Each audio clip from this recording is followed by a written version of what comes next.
Hey there, welcome back. My name is Allie, and this is the Autoimmune Mom Podcast. So today I wanted to take a little time and talk about the version of motherhood that people. Well, there's a couple of versions of motherhood, and the one that everybody sees is the school drop-offs, the packing of the lunches, the sports practices, the church, the clothes, the shopping, the grocery shopping, the cooking, all of that stuff, right? So everybody knows that's baseline motherhood, but there is a version that no one sees, especially when you're living with an autoimmune disease. So not that other mothers can't be exhausted and have brain fog and all those things, but there is this very specific part of living with an autoimmune disease that challenges motherhood even that much more. So today we're going to talk about the hidden struggles of moms living with autoimmune disease. That's my topic for today. As a mother of two, I always thought I was going to have a big family and I always wanted multiple kids. And then when I got into the thick of it with the autoimmune, I thought, you know what, two is good. I can't do any more than two. I did babysit my nephew, who is right in between my girls. So he's 9 months younger than my oldest and 9 months older than my youngest. And I had three under two, really, and that was wild times. So that kind of turned me off too. But yeah, I think it's important that in building this community, we talk about all the struggles. And I think exhaustion in motherhood is pretty baseline, but add in any autoimmune disease. And I obviously speak from my heart about rheumatoid, but that doesn't mean that any of the others are any different. So we're all in this together. I think what I hear a lot from other people is that because their disease is invisible, there's a lot of shame and guilt, and there's a lot of misunderstood. A lot of mothers feel misunderstood because you're not, and I'm not saying that autoimmune is any worse than any other disease, and cancers or anything like that. But when somebody is struggling with cancer diagnosis, it's very obvious, right? Their treatments are harsh and it's very physical. But when somebody's struggling with a disease such as even hyperthyroidism, Crohn's disease, that's very, very personal, and it's not something that you talk too much about to random people, and it's not something that anyone can just look at somebody and say, oh, they have that, they have, or like MS or something, like those these visual cues that the rest of the world can see. And when you have other diseases such as rheumatoid arthritis, it's not visible. You don't see it. And you just learn to push through it. Most people think I look healthy, and I don't look unhealthy. But what that leads to is the same mentality that kind of got me into this mess in the first place, which is just pushing through the pain, pushing through the fatigue, pushing through the symptoms.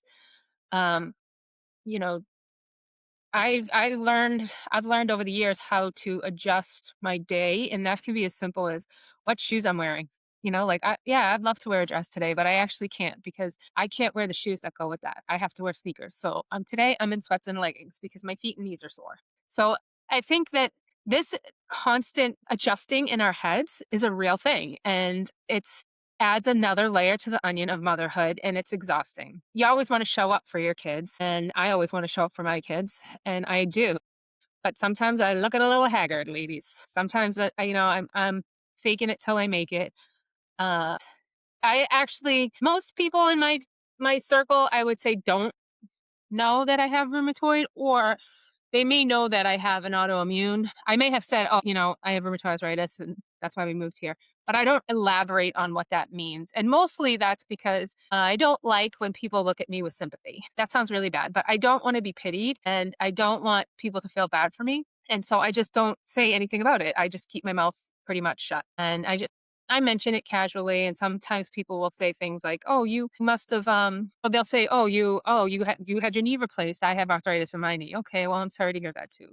But that's completely different from what I deal with on a day-to-day basis. And keeping that inside can be very isolating, lonely, and depressing. And then you do get it a little. Sometimes people will tell you, "You just need to stop doing that." So you tried yoga? You take omega 3s? It's like, yes, yes, I've done that. And it comes from a good place. All these people, they have good hearts. They're trying to help. They just don't know what they don't know. And that's not really their fault because we don't do a good job of educating them on the disease. And a lot of that is you just don't care. You don't have the energy to explain it, but others is just easier just to ignore it. So we tend to bury ourselves in our diagnosis. And a lot of times I'm too tired to do things. Like tonight, the soccer moms are getting together to do a wine and mahjong party during practice. And I said I would go, which I don't typically say things like that. I try not to put anything on my calendar I try not to, what's the word I'm looking for? Commit myself to anything past 5 o'clock because I know that I am tired and I'm not my best self. Even my husband will say, "Do you want to go out to dinner on Friday night?" And I'm like, "I don't know. I'll have to wait to see Friday comes because I don't know what that's going to bring." And I think sometimes he gets annoyed with it, but I'm a much better day date person. Let's go on a Saturday afternoon somewhere and get an appetizer and come home and go to bed early because that's my lifestyle that fits best. So knowing yourself and knowing your limits and accepting them and not overscheduling yourself is a learned behavior because I would did that was not something that I was very good at when this whole thing started with for me. And again, I've had this disease well before I was a mother. It's all been changing and encompassing, and like my day to day lifestyle changes all the time based on how I'm feeling. The physical toll of the chronic fatigue that you cannot fix. There is no amount of sleep. Like I have not been sleeping well in the last, I don't know, couple of months, but I did sleep well last night and I woke up this morning like, when can I go back to bed? There's just, I cannot get enough sleep. And the physical pains of every day, it's funny because I just was mid thought and lost it. And I had to turn the camera off to think about what it was I was actually trying to say. And you know what I was trying to say? Brain fog. That's what I was trying to say. The fog of it all. How ironic is that? One of the hardest things I struggled with at the beginning was trying to, not being able to call in sick on motherhood when I was really in a bad place and everything hurt. And you can't tell a 1 year old to go make herself dinner. You just can't. She can't change her own diaper. There was no calling in sick. I can visually remember trying to change their diapers and my hands would just not work. And then I would have so much guilt and so much shame about this. I brought these babies into this world and I'm struggling. So this is not the life I want for them. This is not the life I want for me. How do I how do I be the mom I want to be when I'm in so much physical pain? What a mind trip, right? Like you think I think questioning if you're a good mother is pretty standard practice. Most mothers at some time in their life will have questioned that, but that's not really what I'm talking about. Like I know I'm a good mother. I make good decisions for them. I'm not perfect by any stretch of the imagination, but I know that I'm a good mother. But I do feel bad that they don't have the same experiences a lot of other people do. I'm not physically capable of doing all the things we've never gone to an amusement park because the idea of standing around in line all day is no, I can't do it. I can't do it with my feet. I can't do it with my knees. I can't do it with just the regular old fatigue. So we don't do it. And I used to love them when I was a kid, and I have great memories of my parents taking me. But my kids, they've not done it. We don't do Disney. I don't. I'm not going to say we haven't gone to Disney because of our own time. We haven't gone to Disney because I don't care to go to Disney. That's a whole nother story. But when you start piling on the regular motherhood schedule, the cooking, the cleaning, the going to work, the getting the kids to school, the doing all of this. And then you pile on the mental load of all the guilt from not having energy. I just have to lie on the couch. Yesterday, I spent the whole day on the couch. I had no energy. Now, granted, my kids are in school yesterday, but when they came home, I was back on the couch. These are non negotiables. It's not that I'm being lazy, it's that my body is literally not capable of moving another step. So, a lot of this comes down to me grieving the mother that they don't have. Like when I was in my 20s and thinking about being a mother, that's really all I ever wanted. I never really cared about a career. I just wanted to be a mother. I knew I'd be good at it, and I knew I could love two humans like they deserve to be loved. But this isn't how I planned it. This is not it. This is not. So there is a grieving process for the mother that they don't have, that they'll never have. One could say that they've learned things through this that other kids haven't, they've learned it at a young age. But yeah, the grief, the grieving of the mother they don't have, that's a real thing. And I think when people get diagnosed, I say this to a lot of people will reach out to me when they're first diagnosed with something like a rheumatoid or psoriatic arthritis or something where there's the similar symptoms of pain and fatigue and inflammation. And the first thing I say to them is, you got to give yourself some time to grieve. It's not the end of your life, but it's the end of the life you thought you were going to have. I mean, it's things are going to shift here, and you'll be able to do a lot of the same things you've always done, but there's another layer to that onion. I keep saying that. And things are different now. There's a definite line in the sand of pre and post diagnosis. And there's also a pre and post, like I had to grieve. I always dreamed of running road races with my kids, and I've had to grieve the loss of that. And I'm not sure that they would have ever wanted to run with me, but I was going to make them. So that's a big deal. So I think some of the shame and anxiety that comes along with this disease is for things that haven't even happened that you wanted to happen, things that you can't change. Uh, Another thing I would say about the mental load is just the anxiety of like, if what if I have a flare when we're on vacation? What if something happens and we're on a cruise ship in the middle of the ocean and I have a terrible flare and I can't walk and I can't get a hold of my doctor? Or, what happens if, if I don't know, any of these, like the anxiety of having flares at inopportune times, which is what prevents me from signing up for certain things for my kids. I can't do it. I won't do it because if I do it and then I have to cancel, the guilt of the canceling is worse than the pain that I have experienced in the flare. So it's like I have to set myself up for better expectations in life. I can't just say, yes, I'll take Johnny and I can't take Georgia to her field trip to, it's not Six Flags, but whatever that amusement park is. It's like a 5 a.m. pickup to an 8 p.m. drop off. It's an all day thing. And it's for the seventh graders, and every seventh grade does it. And blah, blah, blah, blah, blah. Well, they need volunteers. Can I do it? Absolutely not. There's just no way. First of all, my diet is very specific. And if I go to a place like that, I'm more than likely not going to eat the entire day because I have to avoid inflammatory foods at all costs. So gluten is the biggest one for me. And you can eat gluten free at certain places like that, but being out of the house from 5 a.m. to 8 p.m. because I don't know where and I don't know where I'm going to be able to eat is fine if I don't eat for a day. I mean, we can all do that, but then to be chasing kids around in the heat and not eating all day and then I'm grumpy and then the next day I am beyond exhausted. I can't do anything, and I'm shut down on my couch for 3 days. Like I would love to have the memory of taking you on your field trip, but the cost of that is so great. I can't sacrifice the rest of the family for it. So these are the types of emotional mental loads that I have on myself. It's always a risk versus reward thing. Okay, well, if I do this, what's going to happen tomorrow? And if I don't do this, what can I do tomorrow to make up for it? How can I make my daughter's day better if I don't go with her to whatever? So, yeah, it's a balancing act. And you know what? This kind of balancing act leads to another type of fatigue, a decision fatigue. Sometimes my husband will just say something simple like, "Where do you want to go to dinner?" And I'm like, I can't make one more decision. And I think that most moms could relate to that because we're all making decisions all day long, little tiny decisions, big life altering decisions. Also, decisions about medications and foods and schedules. And it's just nonstop. It's really nonstop. And then you start to feel my train of thought is all over the place. So the brain fog is back. I haven't had my medication since October, or November. So that's playing a part in some of this for me right now because the fatigue is great and so is the brain fog. But it's also very easy to be misunderstood by people when you're suffering from a disease like this and you're making decisions as the ones I've just said and they don't know, like they're like, "Oh, that's weird. Why wouldn't she go?" Like, "What? That's weird."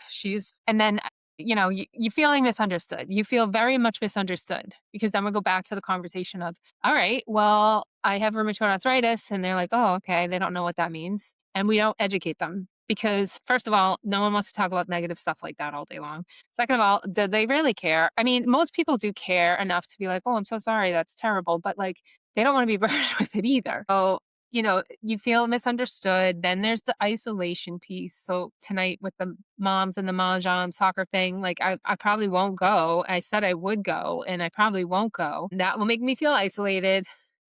And if I don't go, moms need to be with other moms. It's a good way to like get out and talk to people and have an identity outside of, making lunches and driving kids all over the country. But then the physical toll of doing that sets us all up for failure for the rest of the week. Hosting parties, all those kinds of things.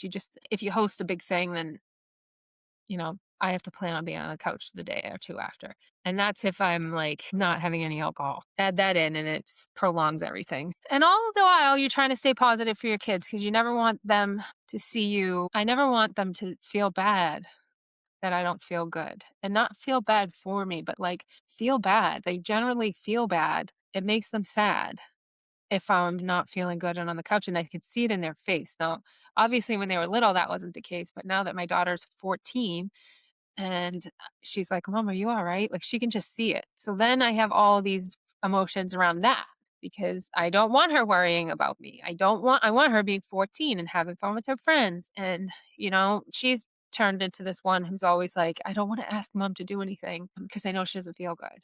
Like, as simple as I need a poster board for a project.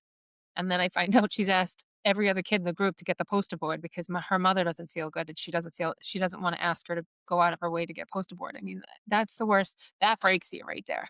That breaks you. She's like so worried about me that she thinks I can't go to the Walmart and get a poster board. And I can, but that's she doesn't want to add one extra thing to my plate. That's what it is. She knows I can go, but she doesn't want to add one extra thing to my plate. So always trying to stay positive for your kids. That's a big one for me. And then, like, one of the major things about all of this is just the simple logistics of living with an autoimmune disease. Doctor's appointments, the never-ending uphill battle that is insurance, and the nightmare that that presents. Medication schedules. What if I need my infusion and we have a vacation planned that week? Well, you can't get it one day early because the insurance company will not allow it. So that means I'm going to have to push it, or I have to move my vacation. So pushing it means one more week without medications, which can cause a flare. And a lot of these medications, the more you push, the bigger chances of it will stop working for you. So I have to make sure that every 4 weeks my butt is in that chair at Low Country Rheumatology. Shout out to the girls there because they're amazing. And I love my infusion nurse. She's awesome. But like that is a thing. I can't just up and decide to go somewhere and then miss an appointment. It's not an easy thing. And that goes around planning your life around energy because I know when I get my infusion the next day or that day, if I get it in the morning, that day I'm junk. I can't do anything. Back on the couch again. So, or if I get it later in the afternoon, which I try not to do, I like to do it when the kids are in school, I'm probably going to be in bed at 7 o'clock. So there's the constant logistical planning. And right now I'm in a huge fight with my insurance company because I have not had my infusion since November and I'm waiting for them to give me a pre approval so I can get this $10,000 a month insurance covered. I mean, treatment covered. My doctor's office won't give you the treatment without the pre approval, obviously, because I'm not paying $10,000 a month for this. I mean, that's not even remotely in the possibility. I think I wish I could get paid for the amount of time I spend on this with insurance companies. If I got a penny, as they say, if I had a penny for every time, well, yeah, I'd be, rich. And the amount of money I spent on all of this. It's all there, all of it. And then you show up and you have a smile on your face and nobody knows. Nobody knows that you spent the entire day on the phone with the insurance company only for them to tell you, no, you can't have this new treatment. The treatment that your doctor has prescribed you, the treatment that is like the next hope. You can't have it because your insurance company says you can't. And then you show up at a soccer game and you put a smile on your face and nobody knows. And that's exhausting. Or you miss a soccer game and someone's like, "Hey, where were you?" And you're like, "Oh, I wasn't feeling good." And it makes you sound like, you're a baby. Although I almost never miss my kids' games. That's kind of a non negotiable. There's non negotiables, right? Like I don't miss their games or teacher conferences or award ceremonies or any of that stuff. Those are non negotiables. The other things I do have to miss. And there were times when they were little that they were on the screens way too much, just in front of a TV for months on end because the winters were brutal and I hated them and I couldn't function. All the while, their best friends, moms are out playing in the snow with them and sledding and skiing and doing all the things or, taking them everywhere and not needing help with anything. And it's very, very, very isolating and so easy to compare yourself to other mothers who aren't struggling the way that you are. So that's again part of my hope for this community is that we can all feel a little bit less alone. Excuse me. I don't usually talk this much. And I think what could be a really powerful tool with this community would be to like reframe our brains that no, actually we're not bad moms. We're really good moms. And we're teaching our kids a lot about empathy and resilience and that resting is not a negative thing. It's not failing if you rest. If your body is telling you to rest, you need to rest. If you're depressed and you're hanging out in your room all day long, that's another side of this disease that can be very depressing, but like that's different than yesterday we were at the beach all day and today I'm junk. I can't do anything. that kind of thing. It's okay. It's okay to we grew up in this society where you just push and push and push and push and, you know, more is more and keep going, keep going, keep going. What my kids are learning is that it's okay to take a breath and it's okay to say no and it's okay to, make yourself a priority. And I think there's a balancing act in all of that. So I think what's really helped me is lowering my expectation of motherhood and the fact that, like, I don't have to be what every other mother out there is. I just don't. And I have to budget my energy. I can only can't pour from an empty cup, as they say. So I can't give my kids something I don't have. If I don't have the energy, I can't give them the energy. So I need to protect my space and make decisions that, help me to budget my energy better. So that, like, okay, they're at school. I went to the grocery store. I'm doing laundry, cleaning up. I'm probably gonna have to lay down for an hour and then I'm gonna go get them from school and then it's on.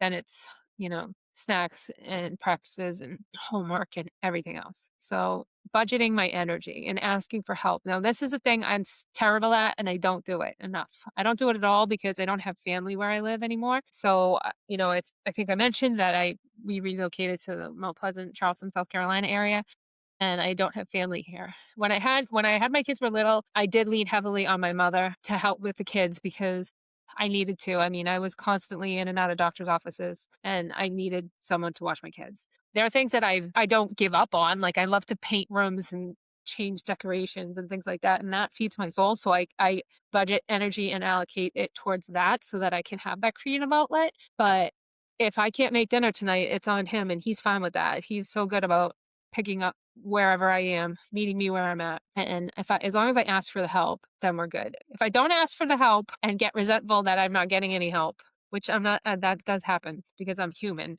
That's a different story. But asking for the help, I've had to learn to do that. Don't like that. Not comfortable feeling for me. Even with this podcast, I need people to help me because I need someone to interview here. And I don't like asking for help. So I don't know how this is going to work. No one wants to listen to me talk all the time. So if you're out there and you're enjoying this and any of this resonates with you and you want to chat with me, even for 10 minutes, I would love to talk to you. What else? Asking for help, building a support system. So right now for us, it's really just us here. And if I needed to ask a friend or two to take the kids somewhere, they could do it. But there's only a family of two, so it's not like I've got 5 kids and I'm trying to run them all over the place. What else? What else? What else? If you're not honest, things get go ugly. But yeah, I'm honest with my kids and I'm honest with my husband.